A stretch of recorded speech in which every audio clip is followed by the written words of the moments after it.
आज का दिन छत्तीसगढ़ वासियों के लिए जीवन का सबसे यादगार दिन है। आज ही के दिन हमारे राज्य की स्थापना हुई। मैं आप सभी के हार्दिक अभिनंदन और स्वागत के साथ राज्य के स्थापना दिवस की बहुत बहुत बधाई और शुभकामनाएं प्रेषित करता हूं। और आज इस महत्वपूर्ण दिन पर हम सबकी खुशी और बढ़ गई है जब पूरे देश के एक बहुत ही जाने माने आध्यात्मिक गुरु और उत्तराखंड सरकार में लोक निर्माण विभाग, पर्यटन, सिंचाई, लघु सिंचाई, ग्रामीण, पंचायती राज, जलागम प्रबंधन, संस्कृति, धर्मस्व और भारत नेपाल उत्तराखंड की नदी परियोजनाएं के मंत्रालयों को देख रहे हम सबके श्रद्धेय परम आदरणीय सतपाल महाराज जी का आगमन यहाँ हुआ है। मैं उन्हें प्रणाम करते हुए उनका बहुत बहुत स्वागत कर रहा हूं। आज की इस महत्वपूर्ण प्रेस वार्ता में हमारे प्रदेश के प्रवक्ता, लोकप्रिय युवा नेता भाई अमित साहू जी भी यहाँ मौजूद हैं, उनका भी स्वागत कर रहा हूं। और मैं सतपाल महाराज जी से आग्रह कर रहा हूं कि वो आज के इस महत्वपूर्ण दिवस पर, जब छत्तीसगढ़ राज्य की निर्माण भारतीय जनता पार्टी ने अटल बिहारी वाजपेयी जी ने की थी, आज के इस महत्वपूर्ण दिन में आप सबको संबोधित करेंगे। सभी पत्रकार बंधुओं का मैं अभिनंदन करता हूं। सबो पत्रकार बंधु आओ जमो प्रदेशवासी मनला छत्तीसगढ़ के 24वें स्थापना दिवस के गाड़ा गाड़ा बधाई।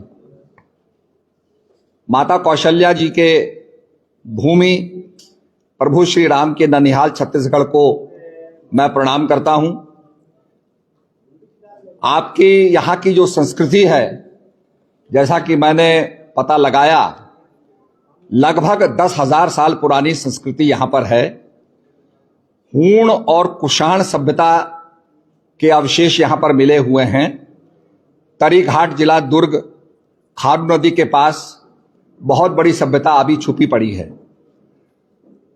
तो निश्चित रूप में ये प्रदेश ये मांगता है कि यहां पर इसकी खोज हो और पुरानी संस्कृति जो सिविलाइजेशन का क्रिडल रहा है, मैं समझता हूं कि ये सभ्यता का पालना रहा छत्तीसगढ़, तो निश्चित रूप में इसका खोज होनी चाहिए। आज के दिन छत्तीसगढ़, उत्तराखंड और झारखंड 3 राज्य बने थे। और मुझे याद आता है कि जिस समय उत्तराखंड बना था, उसके साथ साथ ये 2 राज्य और बने। और हम ये कामना करते हैं प्रभु से कि ये राज्य आगे बढ़े। और माननीय अटल जी ने इसको साकार स्वरूप दिया। वो जानते थे कि छत्तीसगढ़ में उनकी सरकार नहीं बनेगी, फिर भी उन्होंने राज्य के निर्माण में कोई बाधा नहीं रखी, इसको तेज गति से किया। संसद में ये साधारण बिल पास हुआ और छत्तीसगढ़, झारखंड और उत्तराखंड तीनों राज्य के रूप में परिवर्तित हुए। इसके साथ साथ उत्तराखंड छत्तीसगढ़ के बड़े संबंध रहे हैं। उत्तराखंड में भगवान विष्णु का मंदिर बद्रीनाथ जी, छत्तीसगढ़ में शिवरी नारायण का मंदिर है। विष्णु की ये स्थली रहा है, पूजा स्थली रहा है। और निश्चित रूप में भविष्य में हम लोग उत्तराखंड, उत्तर प्रदेश और छत्तीसगढ़ को रामायण सर्किट के रूप में आगे बढ़ाएंगे। रामायण सर्किट, महाभारत सर्किट 2 बड़े सर्किट हैं जिन पर टूरिज्म काम कर रहा है और केंद्र सरकार ने बहुत बड़ी योजना बनाई है। तो निश्चित रूप में मैं ये कहने आया हूं यहां की जनता से कि आप डबल इंजन की सरकार बनाइए। हमारे पहाड़ में जब रेल चढ़ती है तो एक इंजन आगे लगता है, एक इंजन पीछे लगता है, और 2 इंजन धकेलते हैं, तब रेल अपने गंतव्य तक पहुंचती है, अपने डेस्टिनेशन तक पहुंचती है। इसी प्रकार से केंद्र में भाजपा सरकार है, यहां पर भी भाजपा सरकार बनेगी तो विकास के लिए जो भी फंडिंग है, जो भी आवश्यकता है, वो पूरी होगी, किसी में कमी नहीं आएगी और तेजी से विकास होगा। इसी संबंध में मैं ये बताना चाहूंगा कि हमारे उत्तराखंड में पहाड़ पर रेल चढ़ रही है। लोग कल्पना नहीं करते थे कि पहाड़ पर रेल चढ़ेगी, पर भाजपा की सरकार में संभव हुआ कि पहाड़ पर रेल चढ़ेगी और कन्याकुमारी से लेकर कर्णप्रयाग तक आज आपके ऋषिकेश से लेकर के कर्णप्रयाग तक रेल का विस्तार हो रहा है, तो ये रेल की कनेक्टिविटी कन्याकुमारी से लेकर के कर्णप्रयाग तक होगी, बद्रीनाथ तक रेल पहुंचेगी। और मैं आपको भी निमंत्रण दूंगा 2028 के बाद जब रेल बन के तैयार होगी तो आप भी उसमें यात्रा करें। तो विकास के कामों में माननीय प्रधानमंत्री जी अग्रगण्य रहे हैं। अभी आपने G20 में देखा होगा जिस प्रकार से भारत की जय जयकार पूरे विश्व में होती रही। थोड़े दिन पहले यूक्रेन और रशिया की लड़ाई होती रही, हमारे बहुत से विद्यार्थी वहां फंस गए थे जो अध्ययन कर रहे थे, भारतीय फंस गए थे, नेपाली लोग फंस गए थे, पाकिस्तानी लोग फंस गए थे।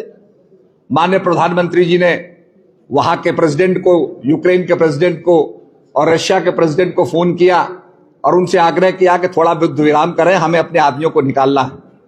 और जिन जिन व्यक्तियों के हाथ में तिरंगा था और भारत माता की जय बोल रहे थे वो निकल करके बाहर आए, युद्ध रोका गया। भारतीय, नेपाली और पाकिस्तानी भी, वो पाकिस्तानी भी भारत का झंडा लेकर के भारत माता की जय बोलते हुए निकले। तो इस प्रकार से जो मोदी जी ने लीडरशिप की क्वालिटी दिखाई है और जो अपेक्षा होती है कि वहां के भारतीयों को निकाला जाए, अभी आपने देखा होगा इसी प्रकार से इजराइल से भी लोग निकाले गए। तो निश्चित रूप में माननीय प्रधानमंत्री जी ने भारत की लीडरशिप को स्टैब्लिश किया है और बिना किसी द्वंद्व के आज सारी दुनिया भारत का लोहा मान रही है। हमारे यहां चावल होता है, गेहूं होता है, उसको भी देशों को दिया गया। हमारे यहां वैक्सीन बनाई गई और वैक्सीन सारी दुनिया में दी गई, उन देशों को दी गई जो गरीब मुल्क हैं, जो अफोर्ड नहीं करते थे।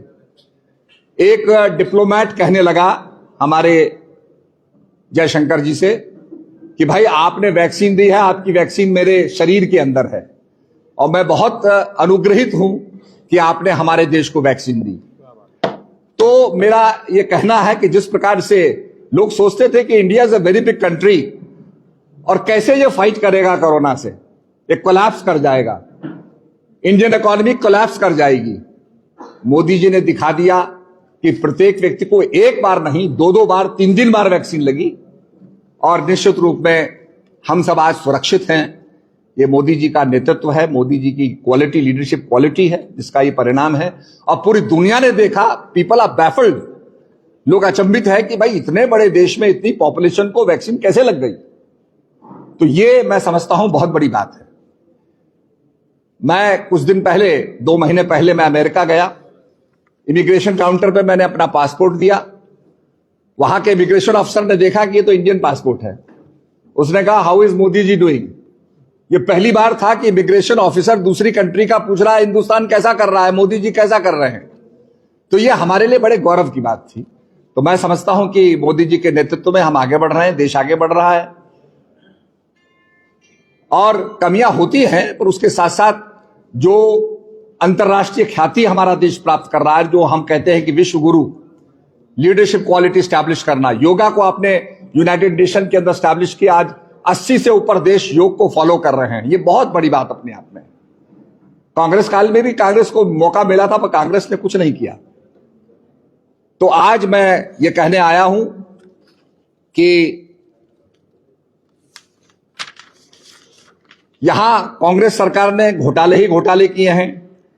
आपके सामने शराब घोटाला है 2000 करोड़ का, कोयला घोटाला है 500 करोड़ का, गोठान गऊओं का जो बाड़ा होता है उसका घोटाला है 1300 करोड़ का, पब्लिक डिस्ट्रीब्यूशन सर्विसेज में फूड सिविल सप्लाई का 600 करोड़ का घोटाला है, प्रधानमंत्री गरीब कल्याण अन्न योजना में भ्रष्टाचार है, रेत माफियाओं को बढ़ावा मिला है, ट्रांसफर पोस्टिंग में घोटाला हुआ है, हर घर नल योजना जो बहुत कल्याणकारी योजना है, पूरे देश ने जिसको अप्रिशिएट किया है। हमारे पहाड़ों में जो लोग जिसकी प्रतीक्षा कर रहे हैं कि पहाड़ों में हमारे घर घर पानी आएगा, उसमें हजारों का घोटाला है। और आपने नए सोर्स को टैप नहीं किया बल्कि पुराने सोर्स में ही और नलके जोड़ दिए, तो पानी कहां से आएगा। प्रधानमंत्री आवास योजना के तहत 16 लाख लोगों को वंचित रखा गया, एक छत से वंचित रखा गया। इस प्रकार की प्रधानमंत्री आवास योजना के तहत जो 16 लाख लोगों को मिलना था वो, और उसके साथ साथ आप देख रहे हैं कि धर्मांतरण किस तरह से होता जा रहा है। गरीबों को प्रलोभन देकर के आप धर्मांतरण कर रहे हैं, ये नहीं होना चाहिए। हमारे उत्तराखंड के अंदर आपने बड़ा सख्त कानून पास किया है धर्मांतरण के ऊपर, कि प्रलोभन से आप किसी का धर्म नहीं बदलते हैं। और भगवान गीता में भी कहते हैं कि अपना जो धर्म है वो श्रेयकर है। तो कहने का मतलब यह है कि हमारे देश में इस प्रकार से प्रलोभन देकर के धर्मांतरण हो, यह उचित नहीं है। अपना जो वंचित है, गरीब है, आदिवासी है, वो अपने धर्म की रक्षा कैसे कर पाएगा। इसके साथ साथ भारतीय जनता पार्टी का यहां 1.5 दशक तक शासन रहा। उसमें प्रधानमंत्री जनधन योजना के तहत लगभग 1.28 करोड़ खाते खोले गए, जिसमें 99.98 परिवारों को खाते खोले गए। प्रधानमंत्री उज्ज्वला योजना के तहत लगभग 26 लाख गैस कनेक्शन दिए गए। प्रधानमंत्री सड़क योजना के तहत लगभग 30,257 किलोमीटर सड़कों का निर्माण किया गया। प्रधानमंत्री सुरक्षा बीमा योजना के तहत 45.33 लाख लोगों को लाभ मिला। प्रधानमंत्री जीवन ज्योति बीमा योजना के तहत प्रदेश में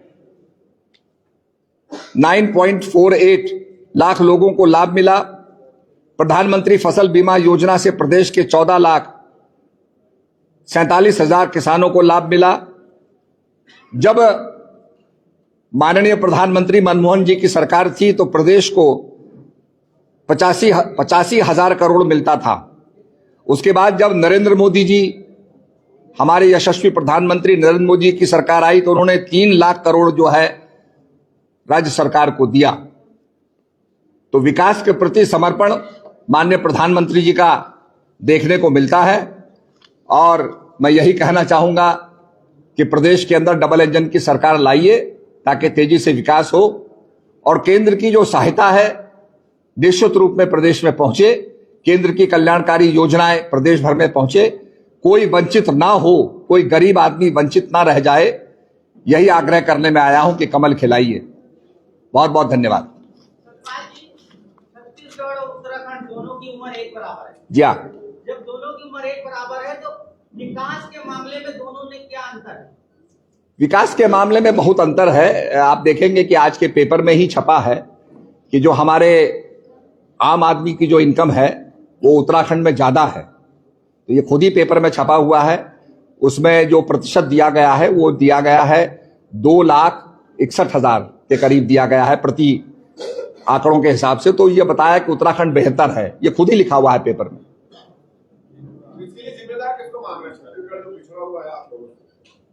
इसके अंदर जो केंद्र की सहायता मिलनी चाहिए थी वो ली नहीं गई है। एक मैं समझता हूं कि लैक ऑफ विजन है, क्योंकि हमारे यहाँ रेल जा रही है, हमारे यहाँ एयरपोर्ट्स बन रहे हैं, हमारे यहाँ जमरानी बांध योजना बनी है, 21,085 करोड़ की योजना बन रही है। और जो यूपी के साथ हमारे जो समस्याएं थी वो सारे आज हम निराकरण कर चुके हैं। तो ये निश्चित रूप में डबल इंजन का फायदा है और हम यही कहते हैं कि डबल इंजन की सरकार लाइए और विकास तेजी से कीजिए। हाँ जी बोलिए। बीजेपी की सरकार रही, बताइए, ऐसे में आपके पास लिखा हुआ है। कैसे मानते हैं? ज्यादा समय तक तो बीजेपी रही, विकास 5 साल में विकास रोका है। बोलिए। इसका जवाब मैं दे सकता हूं। हाँ बोलिए। आंकड़े ज्यादा विज्ञ है। सारे आंकड़े महाराज जी के पास नहीं। 15 साल जो विकास के काम हुए उसके सभी के आंकड़े आप सभी के पास हैं। 5 साल में इंफ्रास्ट्रक्चर का क्या काम हुआ है, कितनी सड़कें बनी हैं, कितने प्रोजेक्ट्स आए, कितना निवेश हुआ है, ये भी हम सबके पास है। और जो महाराज जी ने कहा कि 3 लाख करोड़ रुपया अगर मिला, जो 85,000 करोड़ रुपया पहले मिलता था, 8,500 करोड़ रुपया मात्र प्रति वर्ष, अब 3 लाख